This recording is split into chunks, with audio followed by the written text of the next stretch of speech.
First, open Leonardo AI and sign in to your account. If you want to use Leonardo AI for business, start by deciding exactly what type of business content you want to create. Leonardo AI can be useful for generating visual concepts, product images, marketing graphics, social media content, presentations, advertisements, creative assets, and other business materials. Start by opening the image generation tool. Before writing your prompt, think about your brand identity.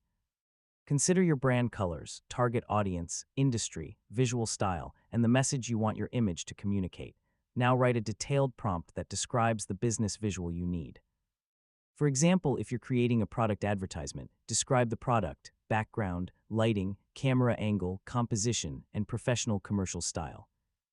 Generate several variations and compare the results. Choose the image that best represents your business and matches your brand identity.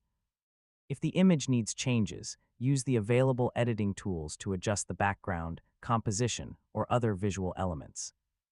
You can also use Leonardo AI to create consistent concepts for social media campaigns, presentations, websites, and marketing materials. However, before using AI-generated content commercially, review Leonardo AI's current terms, your account plan, and any applicable copyright or trademark requirements. Avoid generating content that copies protected branding or uses someone else's identity without permission. Once your visual is ready, download it and continue editing it in your preferred design software if needed. For professional business content, always review the final image carefully before publishing it, and that's how you can use Leonardo AI